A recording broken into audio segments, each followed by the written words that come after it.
This house here, gang, it's this used to be my Auntie Jill and Uncle Dave's place before they built a bigger place just round the corner.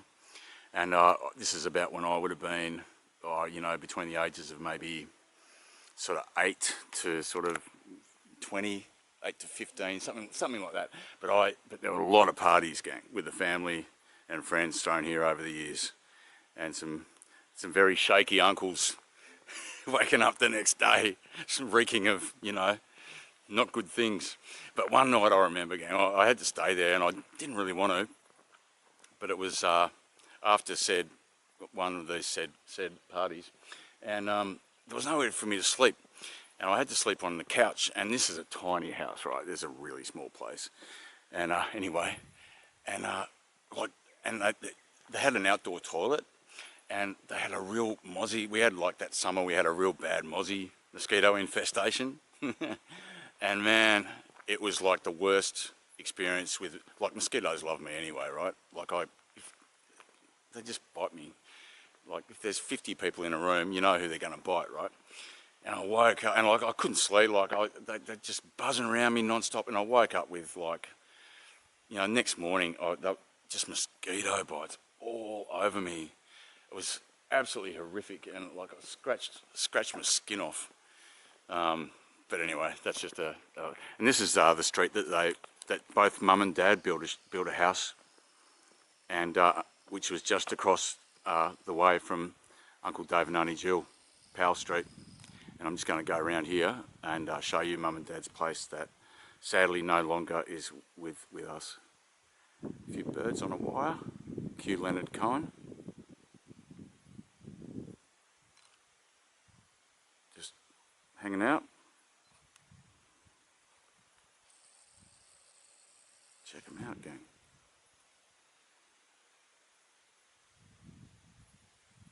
So just walking up Powell Street now, and that right in front of me, behind you, is the cafe and restaurant that is thriving. It's only open on the weekends though, so of course we've come here in the middle of the week, so we won't be sampling any of their coffee.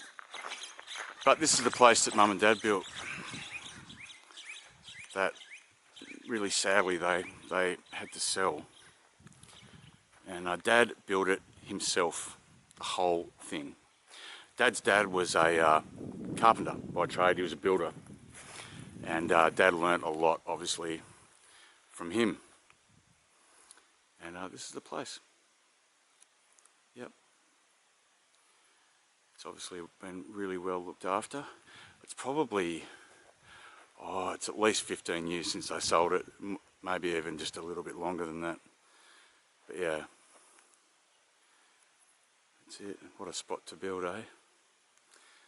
Yeah. Wouldn't it be great if circumstances were different and still, you know, with us? And that's Auntie Jill and Uncle Dave's place, where they lived for many, many years. And again, so many parties and stuff there in the holidays with the families and cousins and friends and stuff. And yeah, it's a great house, and really good times there. So that's a bit of a potted family history of the Duncan and the Cox families. Which is the shack? This is the one that Dad built. Oh. Yep. I think I spent like maybe 3 nights in it in total. Yeah, because I'd sort of moved up north by then, and just wasn't down here so often. And but one really great Christmas we had down here with Mum and Dad and all the family, and with Auntie Jill and everybody over at Auntie Jill's. It was great.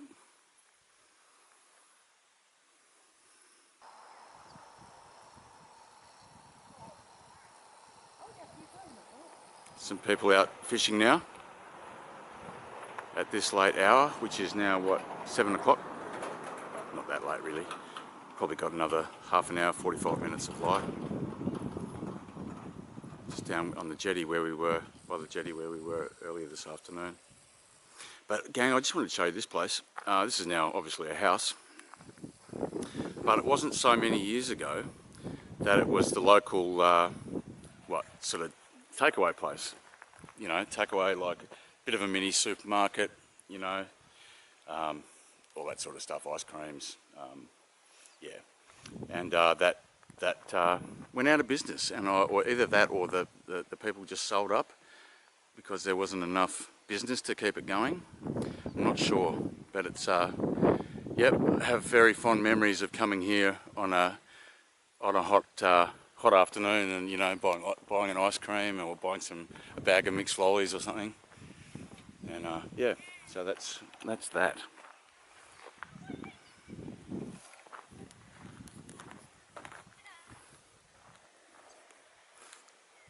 Oh, gee, the light's lovely at the moment. The way we're going, it'll be dark before we get home. But that's great. That's good too. I always like this place. Pretty cool. Nice big deck. What a cool Rustic place. sort of look. Gosh. It's so nice to live here. Yeah.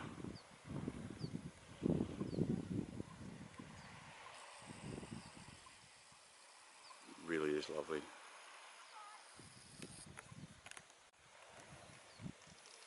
What were you just saying, sweetie? This place reminds me of the place when I was a kid, that the rural area Mm. in my grandfather's chicken farm Mm. in Singapore. Yeah.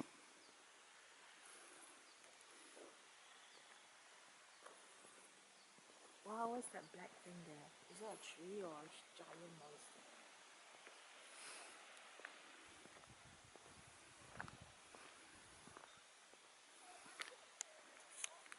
It's always interests me how the perspective on distance you get as you age, right? Like a room that you thought, or a house like that you thought was massive. You know, when you get older, it's like the size of a shoebox. And like the distances around here, like from the point back down to, like, say, my Auntie Elaine and Uncle Garth's place, that walk to me used to seem like you know, doing the overland track here, like a 7-day hike. And like now, having done it many times as an adult, it's like 20 minutes, 25 minutes max. Yeah, it sort of things telescope. The jetty light, the jetty lamp has come on to signal the close of day.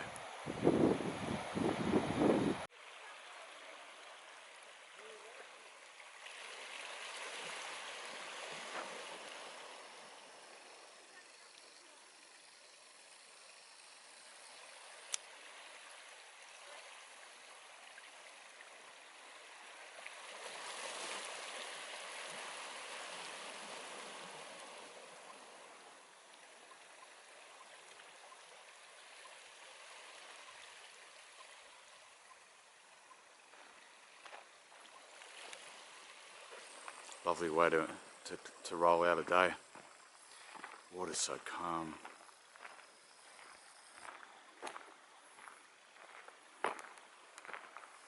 So beautiful and peaceful here.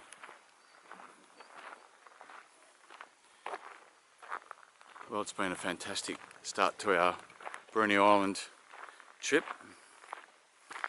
I'm gonna head home now, and I don't know, we're gonna have some salad and some chicken, boil some new potatoes, and yeah, kick back on the couch and just enjoy the place.